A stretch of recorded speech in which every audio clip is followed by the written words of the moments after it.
sales tax.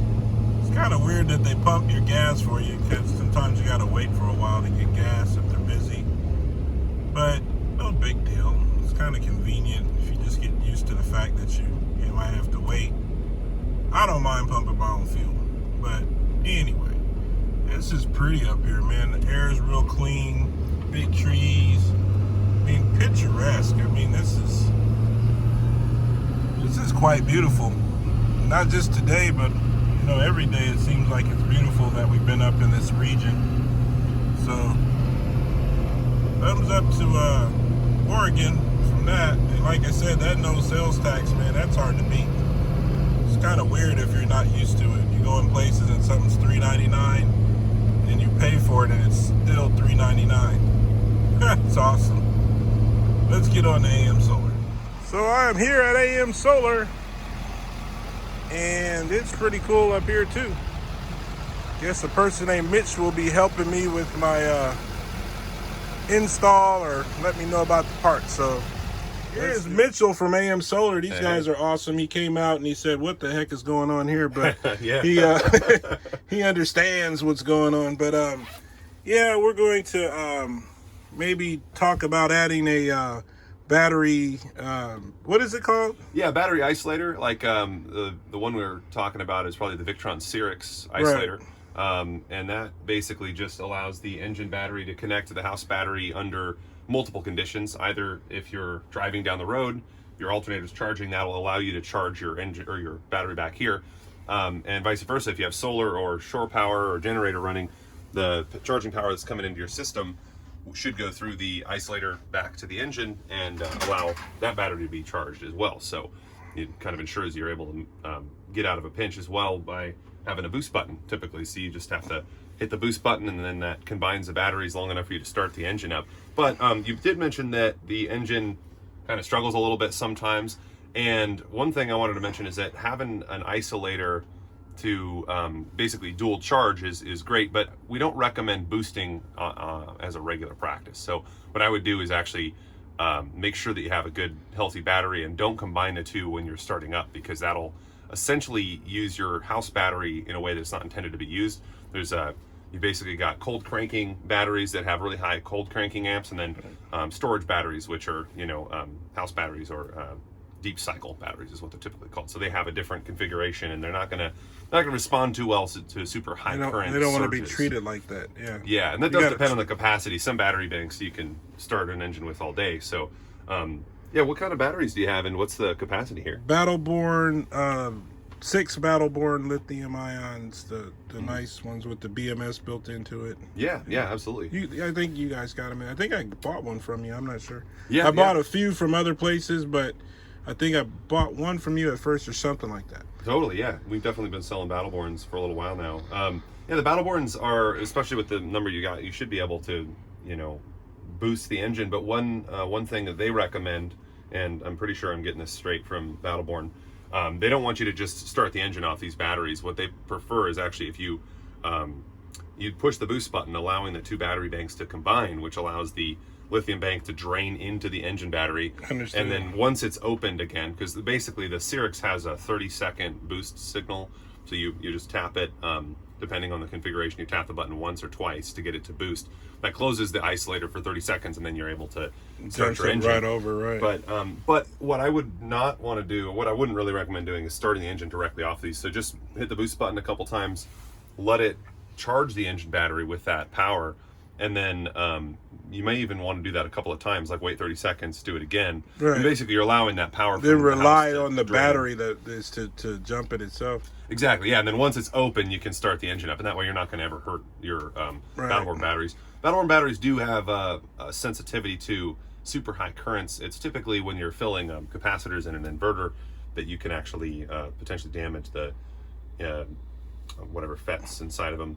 I'm not quite sure the construction or proper terminology there, but Gotcha. Essentially they do have a special device, which is a current surge limiter, which prevents that. And starting an engine would probably fall into that category of high currents, which could potentially damage it. So anyways, long story short, you can definitely use the batteries to boost, but I wouldn't directly use these to start the engine. Gotcha. Gone through and fine-tuned these values in the battery monitor. The charge voltage, we always put 3/10 below the charging voltage. So let's say we're charging at 14.5, so we want to put that at 14.2. And that's because we want, basically, the battery monitor synchronizes and resets to 100% every time a fully charged cycle goes by. So it does that by hitting 2 criteria, and then the third criteria is a time factor. So as soon as the battery voltage is above 14.2 and the charging current is below 2%, which would mean that essentially whatever the capacity is, let's say you have 200 amp hours, below 2% would be below 4 amps of charging current. Once it's met those 2 criteria for 3 minutes, then it goes, okay, the battery's 100%, and it synchronizes, which means it resets to 100%, regardless of what the percentage is at the time. And so, yeah, just having those values set appropriately is makes a huge difference. Having the percentage down a little bit increases the accuracy. Keeping the voltage below the charged voltage ensures that it synchronizes properly. And these other values are all kind of interesting. I've been doing a bunch of testing, especially with Battleborn batteries, about the Pucrid exponent, and I'm finding out that putting this at 1.01 or 1.00 is actually a better way to go, because even at 1.05, you're actually not taking into consideration the efficiency of lithium batteries. And I did some testing and found that it's chopping off 20 to 30% of your capacity by essentially saying that the battery is draining faster than it is. So by setting this lower, it is far more accurate. So you'll notice that if you go back to your main screen, the state of charge is 0 right now. That might just be because it hasn't synchronized. Yeah, I don't know about the 0 current too. I don't know if I'm out of whack somewhere, because I never get it. It always does that, even if I'm plugged into a outlet. It never gets to 100 sometimes. It starts doing absorption because it's at such high voltage. Well, we could take a look at the shunt, but it sounds like the wiring might not be set up on the right side of the shunt. Potentially, it says we're losing 17 amps right now, draining power. So it thinks that, that's probably because the solar is bypassing the shunt or something like that. So that, if the solar bypasses it, it doesn't know it's even charging. But we can take a look at that, no problem. But what I was going to say is the depth of discharge here, which currently doesn't really match up because the percentage isn't accurate. But if the percentage was on, you'd say that this was lower than the relative amp hours from full, if you were to do the math. But yeah, of course we can't see it right now. Anyhow, maybe we'll take a quick look at this as well. Folks, this is what you pay for when you come up here. This is what you get. You're gonna get somebody that knows this stuff, breathes it, lives it. Loves These guys up here are great. Look at their online reviews if you don't believe me. They're 14, awesome. So I put this AM Solar in Oregon. And they say 13.8. I usually go 13.7 on the absorption equalization would get disabled, but we might as well put that to 14.4 as well.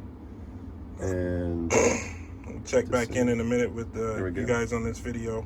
But this is pretty cool. This guy's going in on it. Getting my mind blown here. As soon as I stopped recording, he's told me about a product he invented, which is very interesting. If you guys know anything about power management in the RV, he has figured out a way to, when you're connected to 50 amp, to utilize both hots of the 50 amp. If you take it from here, this is awesome. Yeah, so essentially the main issue is that you have a 50 amp coach, which is designed to have 2 legs. Now, a 50 amp coach has split phase, so it's 50 amp 240 when you plug in a 50 amp service. But when you go to plug into 15 or 30 amp service, like another smaller typical AC source, what they do is they bridge the 2 lines. Essentially, that's a problem because a standard inverter can only handle 1 line. And if you bring that into a 50 amp coach, you either have to, rewire the entire main panel, you have to create a sub panel that only has a few loads. And the issue with that is that when you get a nice hybrid inverter, you've got this current limit dial, which essentially you set the current limit to, and I don't know if you want to poke your head over here, but you just set the current limit here to whatever you're plugging into, whether it be 15, 30 or 50, and this will automatically prevent you from popping breakers.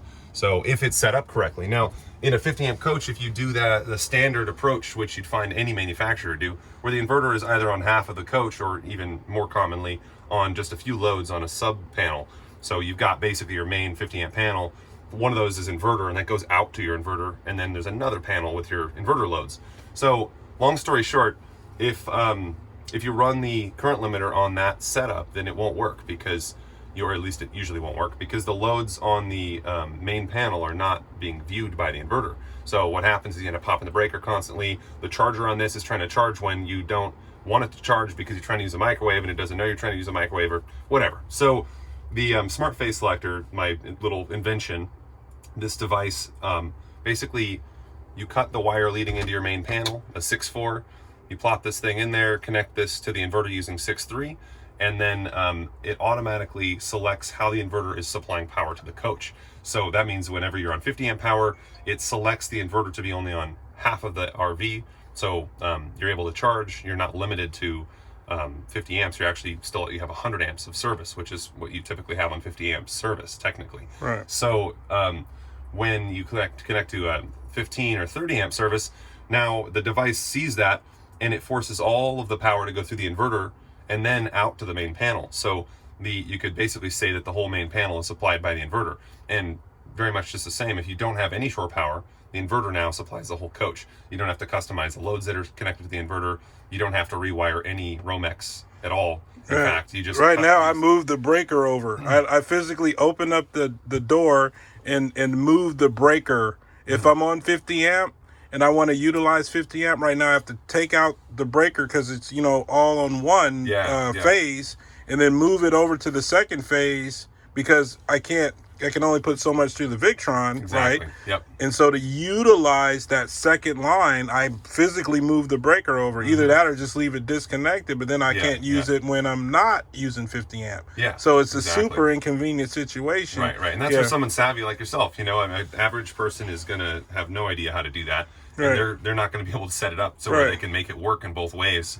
So you have to make major sacrifices and rewire the whole panel. Super inconvenient. Yeah, I didn't know that such a thing existed unless you got a higher end Victron, which I think there's some that, like the Multi Pro or Multi Quattro or something like that does two or something. There's one of them I think that does two or has the ability. Or something. That's actually a good thing to bring up because I get that question all the time. And there used to be a Quattro available that did dual phase, pass through two legs. I think they discontinued it partly because of the risks involved in joining the two legs, but one way or another, that product no longer is available. Gotcha. I don't think that Victron had as strong of a hold in the RV industry when that was a common product, because that was about, I think, 7 to 9 years ago range when they discontinued it. At this point, Victron is very well known in the RV industry, and I think that product would be more successful. But something that differs a little bit from my, viewing the schematics on that versus my design is that mine has a completely isolated system. It's an electronically and overlapped mechanically isolated system that won't allow any issues to happen. It's built on the same principles that a transfer switch is. So every RV has a transfer switch in it. It's no more dangerous than a transfer switch. So anyways, that's how the smart phase selector works, and it works with at the moment I know it works with Magnum's 3000 hybrid and standard ones, the 2812s and all that. It also works with Multiplex 3000, the Quattro 5000. But as I said a moment ago, the Quattro unfortunately is only a single leg, which means that you still need the smart phase selector for it to work on. Well, I think I'm going to get a smart phase selector. I'm sold. So I will let you guys know how it works out. And once again, this is Mitchell up here at AM Solar. This guy knows his business, man. So check him out. IP60. What side is what? I don't know off the top of my head, but there's a house is lithium, so it'll be easy. House is actually pretty low voltage right now. That's something that's worth mentioning. But he's having some issues with his battery monitor, so I might take a look at that and see. It might have just been that adjustment needed to be done for the battery monitor. But anyhow, so we'd be popping the Cyrix in here, and then the yellow wire is going to the boost out there. At least that's what it looks like. It's a yellow wire on the boost. So we could use that to run the Bosch for the signal for the boost button, and that should do it. I've got my nice light if you want to borrow it. So Mitchell is going through reprogramming my Victron. When you update the firmware, they have a funnel that funnels binaries, ones and zeros, into a microchip that says Victron. It's about the most fun programming animation I've ever seen. So that is cool. Oops. So that's done. We got the firmware all done, so now we can open up the program to actually program it, called VE Configure 3.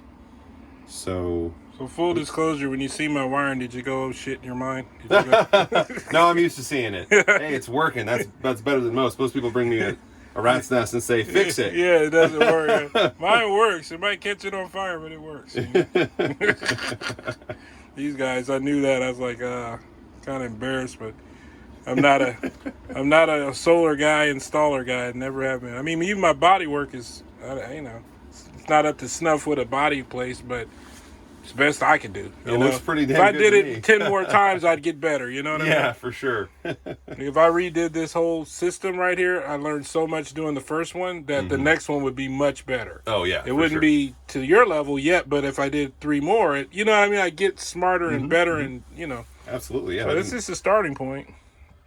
But you guys are the next level for sure. And here, Mitchell, I'm talking on the video, babe. He even noticed the metal frame that this sits in was backwards. And it didn't sit quite flush. And he told me to switch it around and it'll sit flush, which I did. Never even noticed that. He noticed that the bezel was missing off of this. I never thought about it. Never think I even seen the bezel for this. Not sure, but he's like, that just didn't look right to him. So he's going to see if he can find me a bezel for that in his parts bin. But isn't that amazing attention to detail just to notice those little things? I can imagine what was going through his mind when he saw my wiring in the garage, but hey, I'm just a rookie that likes chocolate chip cookies. IP60. What side is what? I don't know off the top of my head, but there's a house is lithium, so it'd be easy. Oh, House is actually pretty low voltage right now. That's something that's worth mentioning. Okay. But he's having some issues with his battery monitor, so I might take a look at that and see. It might have just been that adjustment needed to be done for the battery monitor. But anyhow, so we'd be popping the Cyrix in here, and then the yellow wire is going to the boost out there. At least that's what it looks like. It's a yellow wire on the boost. So we could use that to run the Bosch for the signal for the boost button, and that should do it. I've got my nice light if you want to borrow it. So we have a gentleman working on it. I thought it was a simple plug and play kind of thing, but these guys are definitely over the top with their quality and installation. Like they really go the extra mile here. So he's the guy installing it. I don't recall his name at the moment. Is really going in on this thing and making sure everything's done properly and up to quote unquote code, if you will. So probably not too much longer, a few more minutes, and you should zip this up hopefully, and I'll have my isolator system installed. IP60. What side is what? I don't know off the top of my head, but there's a house is lithium, so it'd be easy. House is actually pretty low voltage right now. That's something that's worth mentioning. Okay. But he's having some issues with his battery monitor, so I might take a look at that and see. It might have just been that adjustment needed to be done for the battery monitor. But anyhow, so we'd be popping the Cyrix in here, and then the yellow wire is going to the boost out there. At least that's what it looks like. It's a yellow wire on the boost. So we could use that to run the Bosch for the signal for the boost button, and that should do it. I've got my nice light if you want to borrow it. All right, guys, so here's a quick recap. It's been a few days, and the battery combiner is totally worth it.